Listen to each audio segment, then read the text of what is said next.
सभी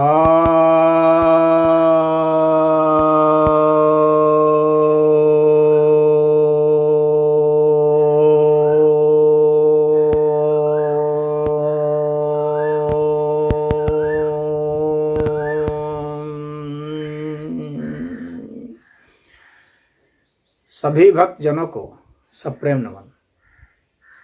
भक्तों, आज मैं आपके समक्ष टाइम्स नाउ के पत्रकार सुशांत सिन्हा जी के एक वीडियो पर, जो कि उन्होंने यति नरसिंहानंद गिरी जी पर बनाया है, जो यति नरसिंहानंद गिरी जी जो महापंचायत किए हैं, उनके ऊपर FIR दर्ज हो गया है। तो हिंदुओं में जन जागृति वो फैला रहे हैं और उस विषय पर कुछ लोगों को ऐतराज़ है, उनके तौर तरीक़ों पर ऐतराज़ हो सकता है। तो हम लोग का देश लोकतांत्रिक देश है, यहाँ किसी को भी कहने का अधिकार है, तो उनको भी कहने का अधिकार है। अब उनके पर जो FIR हुआ है कि धार्मिक भावनाओं को भड़काने का, घृणा फैलाने का, हेट स्पीच का वो हुआ है, तो उस विषय पर इन्होंने, सुशांत सिन्हा जी ने वीडियो बनाया था। मैंने देखा, आज ही देखा, और उसमें वे बता रहे हैं कि ये जो है यति नरसिंहानंद गिरी जी जो हैं, वे मोदी को पसंद नहीं करते हैं। तो मोदी जी को पसंद नहीं करते हैं, योगी जी को भी पसंद नहीं करते हैं। पहले कहते थे पसंद करते हैं, अब नहीं पसंद करते हैं, और वे किसी के एजेंट के रूप में काम कर रहे हैं। और 2024 में मोदी सरकार को नुकसान पहुंचाने की नीयत से यह काम कर रहे हैं। और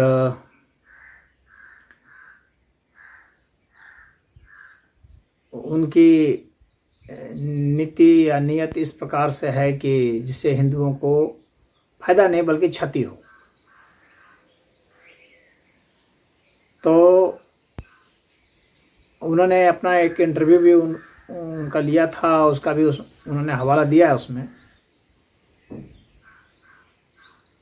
तो अब नरसिंहानंद जी जो बता रहे हैं वह मैं आपको बताता हूँ। मैंने भी एक वीडियो डाला था नरसिंहानंद गिरी के जी की, उनके साथ एक दिन का समय मैंने भी व्यतीत किया है, उनसे बातचीत की है, कई विषयों पर वार्तालाप हुई है, और उन्होंने दिल खोल करके बात रखी है, और मैंने भी दिल खोल करके बात रखी थी।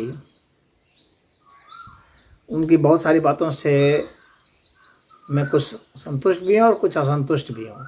तो सभी लोग होते हैं, मेरी भी बातों से वे भी कुछ असंतुष्ट थे। तो यह तो संतुष्टि असंतुष्टि चलता रहता है, लेकिन जो उन्होंने बातें की, आज हम लोग उस पर विश्लेषण थोड़ा करते हैं। तो महापंचायत में उन्होंने यह कहा कि 2029 में या उसके बाद के 1-2 इलेक्शन के बाद, यानी उसके 10 वर्ष के बाद, जब मुस्लिम प्रधानमंत्री बन जाएगा तो 50% हिंदू जो है वे कन्वर्ट हो जाएंगे और 40% हिंदू मार दिए जाएंगे। बाकी लोग शरणार्थियों की तरह रहेंगे और कुछ लोग तो छोड़ करके भाग जाएंगे और उनकी बहुत दुर्दशा हो जाएगी अगर वे नहीं चेते तो। और चेतना क्या है? तो उनको हथियार उठा लेना है अपनी सुरक्षा के लिए, सरकारों के ऊपर निर्भर नहीं रहना है सुरक्षा के लिए। तो यदि उनकी बातों का हम विश्लेषण करते हैं और सुशांत सिंह जी की आपत्तियों का, उन्होंने मेरे सामने भी बात रखी थी, तो मैंने भी कुछ उस पर आपत्ति उठाई थी। तो उनके जवाब से मैं पूरा संतुष्ट नहीं था, पूरा संतुष्ट भी नहीं था।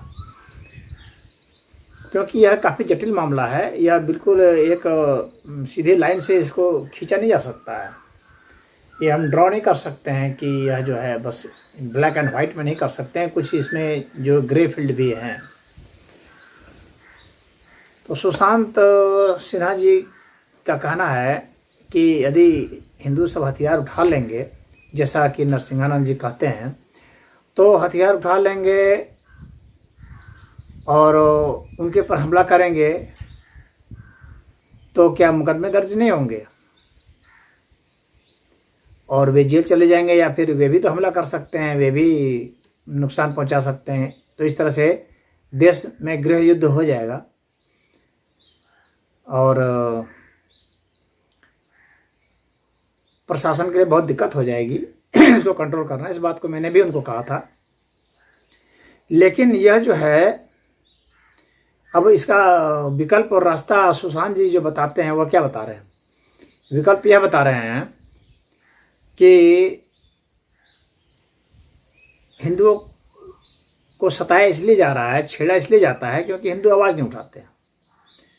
जैसे एक लड़की को छेड़ा जा रहा है, तो सुशांत जी का कहना था कि अगर वहाँ और भी लोग हिंदू हैं, वे अगर आवाज़ उठाएं उनके विरुद्ध में तो वे छोड़ देंगे। लेकिन अगर आवाज़ उठाएं उसके बाद भी नहीं छोड़ें, तब क्या करेंगे? आवाज़ उठाने पर वे नहीं भी छोड़ सकते हैं। यह आपकी गलतफहमी है कि आवाज़ उठाने पर छोड़ देंगे। हाँ, अगर उनकी संख्या कम रही, उनका दबदबा कम रहा, उनकी दबंगई कम रही उस क्षेत्र में, और सरकार भारतीय जनता पार्टी की रही, हिंदू समर्थन की सरकार रही, तो ऐसा हो सकता है। मैं इस बात को मान सकता हूँ। लेकिन यदि सरकार हिंदू विरोधी है, जैसे मान लीजिए बंगाल में है, वहाँ आवाज़ हिंदू सब उठा करके क्या कर लेंगे? आवाज़ वहाँ सुनी नहीं जाएगी। वे जानेंगे कि ये सिर्फ चिल्ला सकता है। जैसे कि कोई सांप है, जब वो हमला करता है, छोटी छोटी चिड़िया है, गोरैया है घोंसले पर, तो वहाँ के छोटी छोटी चिड़िया है, वे चीं चू चू चू खूब करते हैं, खूब आवाज़ करते हैं, लेकिन उससे सांप भाग नहीं जाता। उनकी चूं चूं से सांप नहीं भागता, हमला कर देता है, क्योंकि जानता है कि यह चूं चूं के सिवा कुछ कर ही नहीं सकता। तो जब आप चूं चूं के सिवा कुछ नहीं कर सकते तो वे नहीं भागेंगे। वे तब भागेंगे जब जानते हैं कि ये चूं चूं इसका फर्स्ट स्टेप है सिर्फ। इसके बाद यह हमें डांटेगा और हमारे पर भी हमला कर देगा, हमें भी मारेगा और हमारे घर को भी नुकसान पहुंचा सकता है, हमारी संपत्ति को नुकसान पहुंचा सकता है। जब तमाम तरह के नुकसान को वह देख लेगा कि इनकी कम्युनिटी, सिर्फ यही व्यक्ति नहीं बल्कि इनकी पूरी कम्युनिटी एकजुट है और वे हमारे सब पर हमला कर सकते हैं, तब वे डरेंगे। तब तो आपकी बात का उन पर असर होगा और वे हट जाएंगे। यह बात सही है। लेकिन जब देखेंगे कि इनकी जो बातें हैं वो सिर्फ बातें तक ही हैं, बात से ज़्यादा ही आगे नहीं बढ़ सकते, तब वे बातों का महत्व नहीं देंगे। किसी की भी बात का महत्व तभी होता है जब उसके पीछे एक शक्ति होती है, फोर्स होता है। भगवान कृष्ण जब बात करने गए थे तो उसके पीछे एक शक्ति थी, फोर्स था। उसके बाद भी वे लोग नहीं सुन रहे थे, दुर्योधन और वहाँ के लोग। तो जो दुष्ट होते हैं वे सिर्फ बातों से नहीं मानते, क्योंकि वे लातों के ही होते हैं, लातों के प्राणी हैं, लातों के भूत हैं। वे बातों से नहीं मानते। तो बातों से तो वे तभी मानेंगे जब आपके पीछे फोर्स हो, और यही नरसिंहानंद सरस्वती जी कह रहे हैं। अब सुशांत सिंह जी का कहना यह है कि अगर नहीं मानते हैं तो उनके हिसाब से तो फिर चले जाना चाहिए वहाँ पुलिस स्टेशन में, क्योंकि देश में कानून है, संविधान है। ठीक है, कानून है, संविधान है, लेकिन इसके बाद भी तो बम फटते हैं, इसके बाद भी तो लोग मारे जाते हैं, इसके बाद भी तो लोग दंगे होते हैं। संविधान तो तब भी होता है, कानून तब भी होता है। कोर्ट में जाकर के मर्डर कर दिया जाता है। हिंदू देवी देवताओं के चित्रों पर या मूर्तियों पर अपमानजनक टिप्पणियां करना या उनको नष्ट करना, मंदिरों में घुस करके। अभी कल की घटना है, इस प्रदेश का जो मुख्यमंत्री है श्री योगी आदित्यनाथ जी, उनका जो मुख्य स्थान है उनका जो मठ है वहाँ पर हमला कर दिया, तो क्या समझते हैं आप? हमला नहीं कर सकते? कर सकते हैं। हमला करने के लिए हौसले की ज़रूरत होती है। अगर आपके पास हौसला है तो आप हमला कर सकते हैं। तो उन्होंने वो हौसला दिखाया है, और हौसला वे इसलिए दिखाते हैं क्योंकि वे कट्टरपंथी हैं। वे तर्क को, न्याय को, सत्य को महत्व नहीं देते हैं। वे सिर्फ महत्व देते हैं कि उनके कुरान में जो लिख दी गई है बातें और उनके हदीसों में जो बता दिया गया है, उनके मौलाना जो उन्हें सिखा देते हैं, उन्हीं के आधार पर चलते हैं वे। वहाँ लिखा हुआ है कि तुम चाहो तो उनको मार दो, तुम्हारी बात नहीं मानते तो। उनकी धारणाओं को नुकसान पहुँचाओ, उनकी संपत्तियों को नुकसान पहुँचाओ, उनकी बहू बेटियों को अगवा कर लो, अपहरण कर लो, उनका धर्मांतरण जबरन करा दो, उनको लौंडियों के रूप में रख लो, शादी कर लो, तुम्हारी इच्छा। यह उनके कुरान में सिखाया गया है और ये पूरे विश्व में लागू है। और ये लागू शुरू से है, जब से मोहम्मद साहब ने इसकी बात की है, और ये लागू तब तक रहेगी जब तक कि कुरान और हदीस और मोहम्मद साहब की सीखें इसी तरह से रहेंगी। और किसी भी देश का कानून उस पर लागू नहीं होता है। चीखने चिल्लाने से कुछ नहीं होता है। चीखने का महत्व तभी है जब उसके पीछे आपके पास फोर्स है। जैसे इजराइल जीव हैं, उनके पास फोर्स है। अगर उन्हें मारा जाता है तो वे भी काउंटर अटैक करके उसे मार देते हैं। तो उनके बोलने का, चीखने का एक महत्व होता है। हिंदुओं को कश्मीर से भगाया गया, वहाँ क्या वे चीख नहीं रहे होंगे? क्या वे चिल्ला नहीं रहे होंगे? क्या वे विरोध नहीं कर रहे होंगे? बातों से कर रहे होंगे ना, रो रहे होंगे, गिड़गिड़ा रहे होंगे, हर तरह कर रहे होंगे। तो दया की भीख मांग रहे होंगे।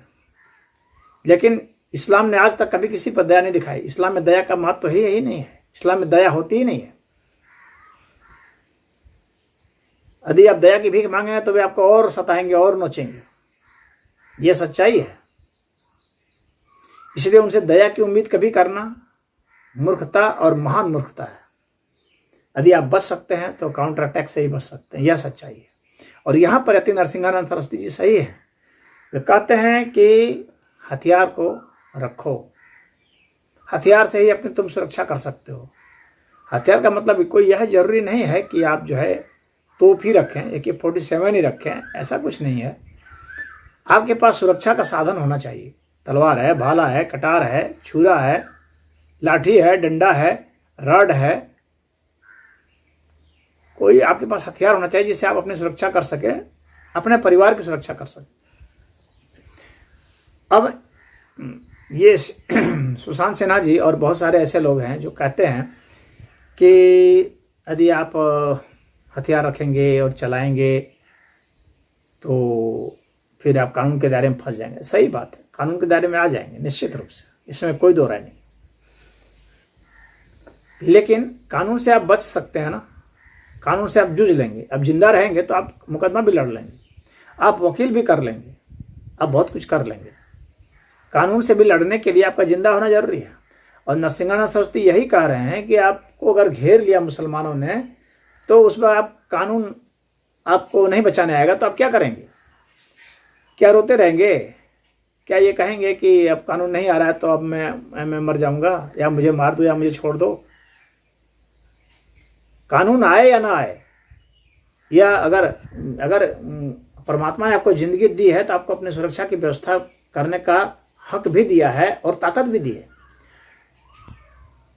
कुत्ते हैं, बिल्ली हैं, छोटे छोटे जीव हैं, सभी अपने हक के लिए और अपनी सुरक्षा के लिए सतर्क रहते हैं और वे लड़ते हैं, भागते हैं।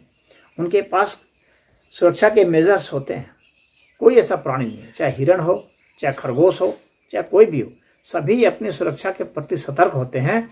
और जहाँ तक उनसे बन पड़ता है लड़ते हैं। जब देखते हैं कि नहीं लड़ सकते, हमसे बहुत मजबूत है, तो फिर धोखाधड़ी करते हैं, छिपते छिपाते हैं, भागते हैं, या वे ग्रुप बना करके लड़ते हैं। कहने का मतलब यह है कि आपको सुरक्षा मेजर्स पर तो ध्यान देना ही पड़ेगा। आप सिर्फ सरकारों पर निर्भर नहीं रह सकते। सरकारों पर निर्भर रहेंगे क्योंकि ये जो सरकारें हैं ये वोट पर आधारित हैं और ये वोट के लिए कुछ भी कर सकती है। जैसे बंगाल की जो है ममता बनर्जी की सरकार है, वो मुसलमानों के वोट के लिए कुछ भी करने के लिए तैयार है। वो लाखों हिंदुओं को मरवा सकती है। तो अब लाखों हिंदू अगर ममता बनर्जी पर निर्भर हो जाएं अपनी सुरक्षा के लिए, तब तो वे मारे जाएंगे या भागना पड़ेगा उनको बंगाल से। तो उनके लिए अच्छा यह है कि वे अपने हथियार स्वयं तैयार करें। मुसलमान बम रखते हैं तो वे भी बम रखें। ठीक है, कोर्ट है, कचहरी है, वहाँ जाना पड़ेगा, ठीक है, जाना पड़ेगा। यह बात भी ठीक है सुशांत सिन्हा जी की कि देश जो है गृह युद्ध में झोंका जा सकता है। यदि सारे हिंदू ऐसा करेंगे तो निश्चित ही झोंका जा सकता है, और झोंका जाएगा ही। अगर नहीं करेंगे तब भी झोंका जाएगा। ऐसा कभी न समझें कि झोंका नहीं जाएगा। देश को गृह युद्ध में तो जाना ही है। आज नहीं जाना है, 10 वर्ष के बाद जाना है। 10 वर्ष के बाद नहीं तो 20 वर्ष के बाद, 20 वर्ष के बाद नहीं तो 50 वर्ष के बाद, वो तो जाना है, निश्चित है। क्योंकि इस्लाम कभी भी अन्य मतावलंबियों को बर्दाश्त कर ही नहीं सकता। बर्दाश्त करने के लिए वहां सिखाया ही नहीं गया है, वहां कुरान में है ही नहीं इसका कोई स्कोप। तो वहां युद्ध ही एकमात्र स्कोप है, दूसरा स्कोप छोड़ा ही नहीं है इस्लाम ने किसी भी के लिए। और नसीहा नसरती जो आंकड़ा बता रहे हैं कि 10 वर्ष से छोटी आयु के जो बच्चे हैं, यदि उनकी जनसंख्या देखी जाए तो मुस्लिम बहुसंख्यक हो चुके हैं, आज हो चुके हैं। तो मैं यह नहीं जानता कि वो कितना सही है कितना गलत है, लेकिन अगर पूरे सही नहीं होंगे तो पूरे गलत भी नहीं होंगे, अप्रॉक्सीमेट तो हो सकते हैं। अगर बहुसंख्यक न भी हुए होंगे तो उसके करीब तो पहुंच ही रहे होंगे। और आज नहीं हुए हैं तो कल हो जाएंगे, 10 वर्ष बाद हो जाएंगे, क्योंकि वे बहुत ज़्यादा पैदा कर रहे हैं। आबादी उनकी बहुत तेज़ी से बढ़ रही है, रेट ऑफ ग्रोथ बहुत ज़्यादा है, तो उससे बढ़ जाएंगे, तो बहुसंख्यक हो जाएंगे। और जब बहुसंख्यक हो जाएंगे उनके बच्चे, उसके बाद वही बच्चे 10 वर्ष के बाद युवा हो जाएंगे, और वही 10 वर्ष के बाद वयस्क ऐसे नागरिक हो जाएंगे जो कि समाज को कंट्रोल करता है। 40 वर्ष की उम्र के आसपास के लोग तो 30-40 वर्ष के बीच हो जाएंगे, और ये 20-30 वर्षों में पहुंच जाएंगे लगभग। ठीक है, उन्होंने अतिशयोक्तिवश हो सकता है कि 10 वर्ष की बात बोली हो या 20 वर्ष की बात, चलिए इसको और डबल कर देते हैं, 40 वर्ष कर देते हैं। 40 वर्ष की संख्या में तो हो जाएंगे ना, तब तो सुशांत सिन्हा जी भी आपत्ति नहीं कर सकते। 40 वर्ष में तो निश्चित ही हो जाएंगे। अगर आपके पास कैलकुलेटर है तो रेट ऑफ ग्रोथ देख लीजिए और उससे उनका आंकड़ा निकाल लीजिए। आज उनकी आबादी 30 करोड़ है, तो 30 करोड़ की आबादी और एक एक जब पैदा कर रहे हैं 10 या 10 से ऊपर, तो 30 करोड़ की आबादी को 1 अरब की आबादी होने में क्या समय लगेगा? वे बहुत जल्द हो जाएंगे, 20, 25, 30 वर्ष में हो जाएंगे। और जब उतने हो जाएंगे तो जाहिर सी बात है कि उनका दबदबा फिर होगा, फिर वे उनके विधायक बनेंगे, सांसद बनेंगे, वे ज़मीनों पर कब्जा करेंगे, छीनेंगे, लूटेंगे, पीटेंगे, मारेंगे, हमला करेंगे, हिंदुओं के त्योहारों में हमला करेंगे, ढेला फेंकेंगे। अभी राजस्थान में क्या हुआ, 9 वर्ष के करौली में 9 वर्ष के उपलक्ष्य में वो हिंदू सब निकाल रहे थे रैली, तो उस पर जो पथराव कर दिए। वहाँ तो सरकार थी कांग्रेस की, अशोक गहलोत जी की सरकार थी, उन्होंने क्या कर लिया? कुछ नहीं कर पाए, पीएफआई के एजेंट थे, उन्होंने कर दिया। तो कहने का तात्पर्य है कि यदि आप सरकार के भरोसे रहेंगे तो आपको पत्थर खाने पड़ेंगे, मार खाने पड़ेंगे, गोलियां खाने पड़ेंगी। दिल्ली में भी तो सरकार थी, दिल्ली में क्यों दंगे हुए? इतने लोग मारे गए, कैसे मारे गए? यदि वे हथियार रखते रहते अपने पास तो नहीं मारे जाते। सिर्फ हाथ जोड़ करके आप नहीं बच सकते हैं, हाथ जोड़ करके वहां आप बच सकते थे जहां दयालु लोग हों, वहां बच सकते हैं जहां पर कि सहिष्णुता का और अहिंसा का महत्व हो। लेकिन जहां अहिंसा का महत्व ही नहीं है, जहां हिंसा ही धर्म है, तो वहां आप हाथ जोड़ कर नहीं बच सकते। वहां तो आप सिर्फ मुकाबला कर सकते हैं, आप वीर पुरुष की तरह मुकाबला कीजिए। और जो सुशांत सिन्हा जी का यह कहना कि हिंदू जो है भीतर से दयावान है, अहिंसक होता है, यह बात ये हिंदू भीतर से क्या होता है? सभी प्राणियों को, हिंदू मुस्लिम की बात ही नहीं है यहाँ, सभी प्राणियों को अपनी रक्षा के लिए उसके पास पर्याप्त क्रोध और पर्याप्त जो है हिंसा की ताकत दी गई है कि वह अपनी रक्षा कर सके, चाहे हिंदू हो या कोई भी हो, बौद्ध हो या जैन हो या कोई भी हो। एक क्षमता तक व्यक्ति किसी मत के अधीन हो करके कुछ सहन करता है, लेकिन जब उसे अपने अस्तित्व पर खतरा नजर आएगा, अपने परिवार के अस्तित्व पर खतरा नजर आएगा, अपने समाज के अस्तित्व पर खतरा नजर आएगा, अपने धर्म के अस्तित्व पर खतरा नजर आएगा, अपने देश के अस्तित्व पर खतरा नजर आएगा, तो निश्चित रूप से वह हथियार उठाएगा और उठाना चाहिए भी उसे। आखिर राइट टू सेल्फ डिफेंस जो है तो हम लोग के कानून में भी दिया गया है। आप अपनी सुरक्षा कर सकते हैं, अपने डिफेंस के लिए हथियार रख सकते हैं, यह तो कानून ही हमारा कहता है। तो यह गैर कानूनी कहाँ हो गया जो सुशांत सिन्हा जी कह रहे हैं? हम अटैक नहीं कर रहे हैं, हम तो डिफेंस कर रहे हैं।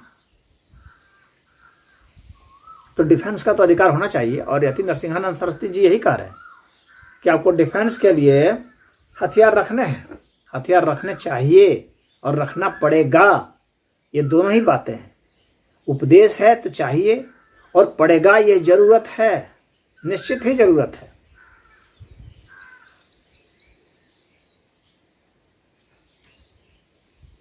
और बुद्धिमान व्यक्ति अलग अलग तरह का हथियार प्रयोग कर सकता है। ठीक है, किसी के पास छुरा नहीं है तो उसके पास कैंची हो सकती है, वो हथियार का काम करेगा। आपके पास बुद्धि क्या है, उस आधार पर आप हथियार रख सकते हैं। कोई जरूरी नहीं है आपके पास AK-47 हो, सरकार लाइसेंस दे वही रख सकते हैं। और सुशांत सिन्हा जी ने पूछा यति नरसिंहानंद जी के बारे में कि आखिर वे हथियार रखने की बात करते हैं, क्या वे खुद रखते हैं? तो मैं बता दूं कि उन्होंने वेपनरी से, उन्होंने मुझे बताया कि M.Tech मैंने रसिया से किया है, वेपनरी से। तो हथियार तो वे चलाना जानते हैं। वे कहते हैं मैं सब हथियार चलाना जानता हूँ। और उनके समर्थक हथियार रखते हैं, हर समय वे तैयार रहते हैं 24 घंटा। उनका कहना है हम 24 घंटे तैयार रहते हैं अपनी कुर्बानी देने के लिए और काउंटर अटैक करके उनको मारने के लिए भी। तो सुशांत सिन्हा जी कह रहे हैं कि हिंदुओं का कोर वैसा नहीं है। तो अगर हिंदुओं का कोर वैसा नहीं है तो हनुमान जी के पास गदा क्यों है? राम जी के पास धनुष क्यों है? कृष्ण जी के पास चक्र और धनुष क्यों थे? शिव जी के पास त्रिशूल क्यों थे? हर देवी देवताओं के पास, माता दुर्गा, अभी नवरात्र चल रहा है, माता दुर्गा के पास तो तमाम अस्त्र शस्त्र पड़े हुए हैं सभी भुजाओं में। किस लिए? वो 100 पीस थोड़ी है, वो बतलाने के लिए है कि हर तरीके के हथियार रखो। हथियार भी एक तरीके का नहीं, हर तरीके के हथियार रखो, पता नहीं किस तरीके का हथियार काम आए। तो यही संदेश है सनातन धर्म का। और सनातन धर्म जो है वो उसने युद्ध किया है, इसमें वीर पुरुष हुए हैं, लड़ाकू हुए हैं। आप सनातन धर्म को और सनातन धर्म के मतावलंबियों को आप जो है कायर नहीं कर सकते। इन्होंने बहुत सारे युद्ध लड़े हैं और जीते हैं। मुसलमानों पर भी आक्रमण किया है, उन पर भी जीत हासिल की है। ये हारे छल की वजह से। ये छल करना नहीं जानते थे, इससे हारे। छल में ये उतने प्रवीण नहीं थे, इसलिए हारे। और इस्लाम की आइडियोलॉजी का इन्होंने समुचित अध्ययन नहीं किया, इसलिए भी हारे। अगर इस्लाम की आइडियोलॉजी का अध्ययन किया होता, ये अपने ही ग्रंथों से संतुष्ट हो गए। अपने ग्रंथों से संतुष्ट हो जाने के कारण हारे। यदि ये अध्ययन करते कि कुरान का भी अध्ययन करते, आज भी जब यह जमाना आ गया है, इतना एडवांस हो गया है, अभी हर समय इंटरनेट पर अवेलेबल है हर ग्रंथ की हर बात, उस समय भी हिंदू नहीं जानते हैं कि इस्लाम के ग्रंथ में क्या लिखा है। बहुत कम हिंदू जानते हैं, रेयर। बहुत विद्वान है जो बहुत इस पर शोध कर रहे हैं, वे लोग जान रहे हैं। आम हिंदू नहीं जान रहा है। आम हिंदू सोचता है कि बहुत अच्छा धर्म है इस्लाम भी, शांति का धर्म है, लेकिन शांति का नहीं, वो सबसे खतरनाक धर्म है, सबको मिटा देने वाला धर्म है। उसकी आइडियोलॉजी है सबको मिटा देने की, तो शांति कहाँ से हो सकती है? इसके लिए आपको कुरान पढ़ना पड़ेगा। और नरसिंहानंद सरस्वती जी भी यही कहते हैं, कोई गलत नहीं कह रहे हैं।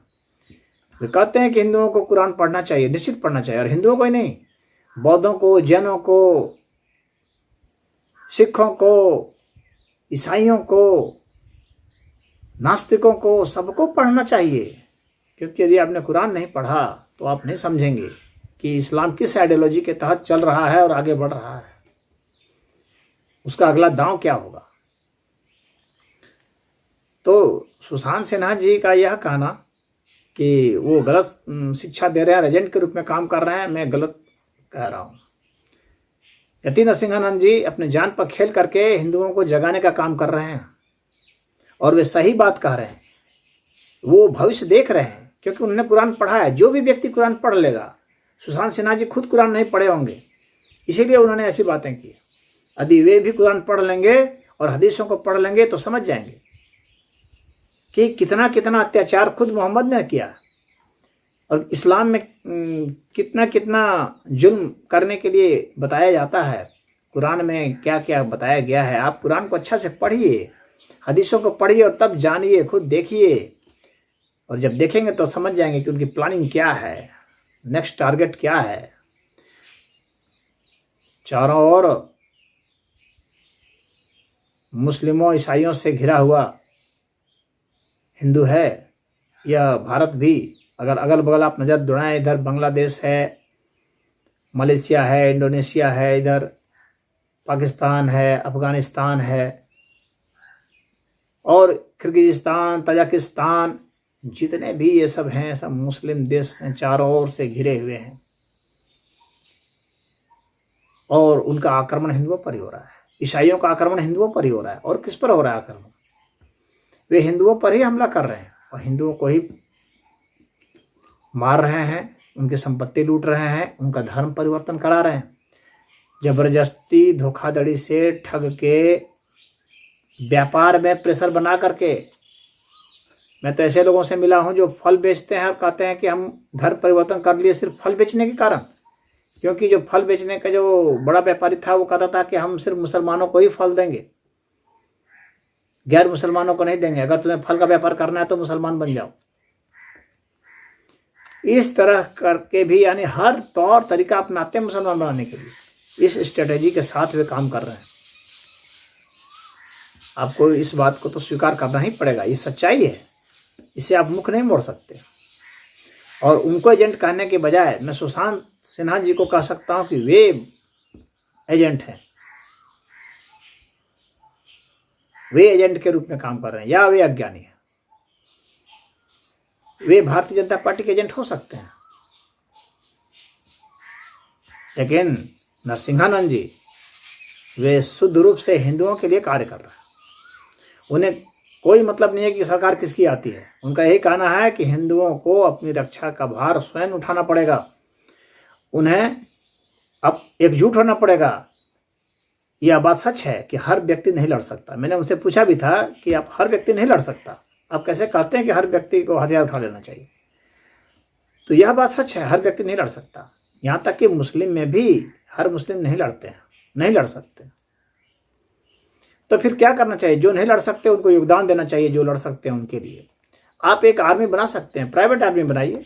प्राइवेट आर्मी का दुनिया में प्रचलन है, पहले भी था, आज भी है। आज भी जो रूस यूक्रेन का युद्ध हो रहा है तो चेचन्या के प्राइवेट लड़ाके उसमें लड़ रहे हैं। तो प्राइवेट लड़ाके होते हैं, होंगे और रहेंगे। तो हिंदू सब प्राइवेट लड़ाके बनाएं, ऐसे लड़ाके को नियुक्त करें, रिक्रूट करें, उनको पैसा दें। हाँ, वे गैर संवैधानिक कार्य नहीं करें, हिंदुओं की रक्षा के लिए नियुक्त हो जाए। हिंदुओं के ऊपर खतरा बने तो वो एक्शन लें। अब कोई कहेगा कि इसमें तो मुकदमे हो जाएंगे, तो हाँ मुकदमे होंगे, निश्चित होंगे। क्या मुकदमे मुस्लिमों पर नहीं होते हैं? होते हैं, फिर भी वो आक्रमण कर रहे हैं ना, होते हैं। उसमें कितने मरते हैं, कितने चढ़ जाते हैं फांसी पर, कितने सजा हो जाती है, यह भी सच है। कितने जेल में पड़े हैं, यह भी सच है। तो वैसे लोग जो कि कुर्बानी दे सकते हैं, बलिदान दे सकते हैं, वैसे लोग ही तो इसमें आगे आते हैं रक्षार्थ। तो आर्मी तो आपको बनानी पड़ेगी, हर तरह की आर्मी बनानी पड़ेगी यदि आपको रक्षार्थ रहना। तो सिर्फ सरकार के भरोसे रहेंगे तो आपको मिटना पड़ेगा, या कश्मीर के हिंदू सब जिस तरह से भागे थे उस तरह से ही आपको भागना पड़ेगा। अपनी संपत्ति, अपनी सब कुछ छोड़ करके भागना पड़ेगा, अपनी जान बचाने के लिए भागना पड़ेगा। तो आप में से बहुतों को लग सकता है कि मैं ये काफ़ी प्रोवोकेटिव बोल रहा हूँ, लेकिन मैं सत्य और तथ्य के ही आईने में बोल रहा हूँ। अहिंसा का समर्थक हूँ, भगवान कृष्ण भी थे अहिंसा के समर्थक, तो फिर युद्ध क्यों किया? युद्ध करना पड़ता है, आपको समझना पड़ेगा। कायरता से बेहतर है युद्ध। आतताइयों से युद्ध करना पड़ता है, आक्रमणकारियों से युद्ध करना पड़ता है। जब हम बचेंगे तो संविधान बचेगा। संविधान को यहाँ जितना ज़्यादा सिर पर चढ़ा दिया गया है उतना भी संविधान महत्वपूर्ण नहीं है। संविधान मनुष्य और उसकी सभ्यता से महत्वपूर्ण नहीं है। संविधान तो जब मनुष्य है तो बदलता रहता है, नए नियम कानून बदलते रहते हैं।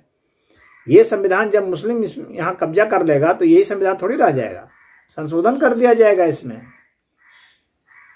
संविधान तो वक्त के हिसाब से बदलते रहते हैं। अब कितने लोग यहाँ पर भ्रम में है कि यही संविधान सदा रहेगा, अम्बेडकर साहब ने जो बना दिया था वही सदा रहेगा। क्या वो आज है? अम्बेडकर ने जो संविधान बनाया था उसमें भी कितने संशोधन हो गए हैं? 130-40 के आसपास संशोधन हो चुके हैं, ज़्यादा भी हो सकते हैं। मैं सटीक इसका नंबर नहीं बता पा रहा हूँ, लेकिन इतना मुझे पता है कि 100 से भी ज़्यादा हो चुके हैं, 130-40 के आसपास हो ही चुके हैं। अब जब वह संविधान इतने बार बदल सकता है तो आगे भी बदलता सकता है, बदलेगा। समाज बदलेगा तो संविधान बदलेगा, नियम कानून बदलेंगे, हर चीज बदलेगी। आप इसे रोक नहीं सकते हैं, कोई नहीं रोक सकता इसे।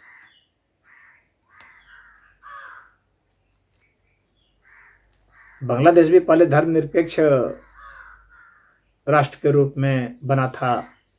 जब 1971 में वहाँ पर शेख मुजीब रहमान ने बढ़ चढ़ करके नेतृत्व करके पाकिस्तान को हरा दिया था।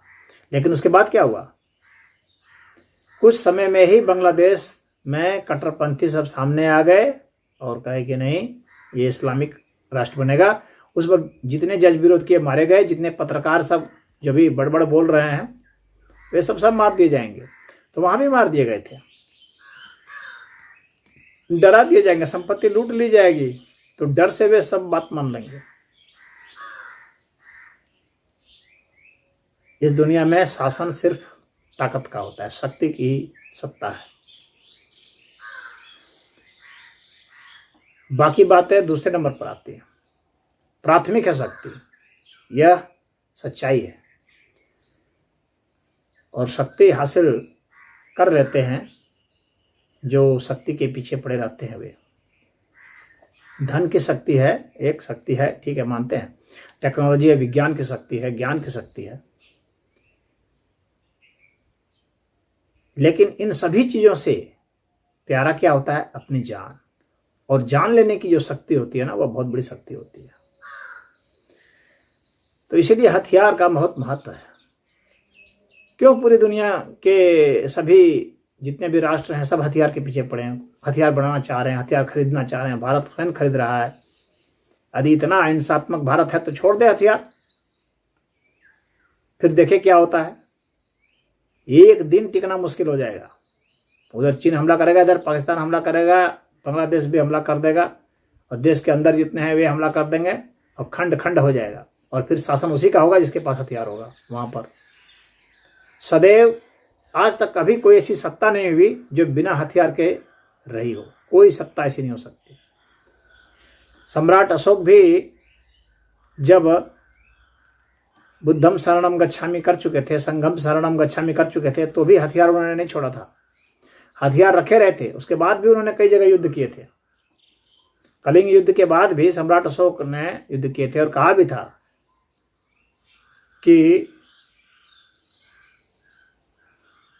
यह कोई भी राजा नहीं समझे कि कमजोर हो चुका है या इसने अपनी शक्ति छोड़ दी है। शक्ति नहीं छोड़ी है। अहिंसा को प्राथमिक माना जा रहा है, लेकिन हिंसा की शक्ति नहीं छोड़ी है।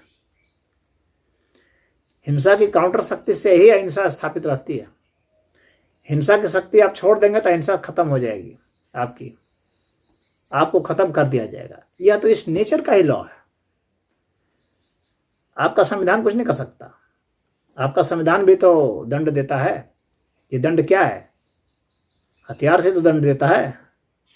पुलिस तो दंड देती है हथियार से ही। तो हथियार की सत्ता तो रहेगी और दंड रहेगा ही, तभी सत्ता कायम रहती है, तभी लॉ कायम रहता है, तभी शांति कायम रहती है, तभी संसार की, समाज की व्यवस्था कायम रहती है। तो हथियार की उपयोगिता और जो उसको संचालन करना है, चालन करना है, उसको बनाना है, उसको छोड़ा नहीं जा सकता। और सुशांत सिन्हा जैसे लोग ही जो है हिंदुओं को कायर बनाने की कोशिश कर रहे हैं। गांधी ने वही किया था। गांधी की बात मान करके हिंदुओं का बहुत कत्लेआम हुआ, लाखों हिंदू मारे गए। तो ऐसे पत्रकारों से इस तरह की सलाह से बचना चाहिए। हालांकि उनकी और बातें सही हैं, बहुत सारी बातें सही आती हैं, अच्छे पत्रकार हैं, मैं उनकी सुनता हूँ, परंतु यहाँ पर यति नरसिंहानंद सरस्वती सही है, बिल्कुल सही है। और जहाँ जहाँ कांड हो रहे हैं वहाँ आप देख सकते हैं। आप मना करके, हाथ जोड़ करके आप पार नहीं पा सकते।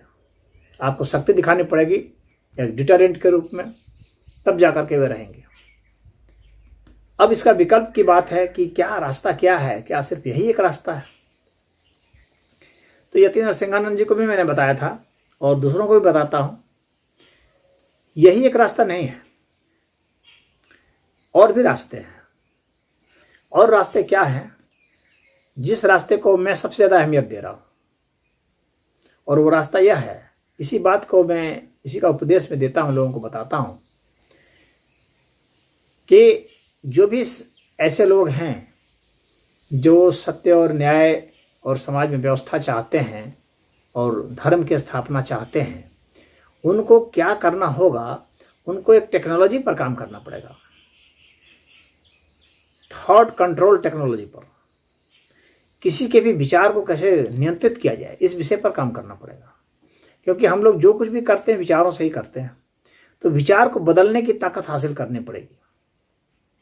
उसके लिए आप संगठन बनाइए, पैसा चंदा उगाही कीजिए, फंड जमा कीजिए, ऐसे ऐसे साइंटिस्टों को नियुक्त कीजिए जो थॉट रीडिंग पर, थॉट चेंजिंग पर, थॉट डिलीटिंग पर, हम लोग के थॉट को डिलीट भी किया जा सकता है, रीड भी किया जा सकता है, उसको हटाया जा सकता है, उसमें कुछ जोड़ा भी जा सकता है, हम लोग के विचारों में परिवर्तन किया जा सकता है। विचार अभेद्य नहीं है,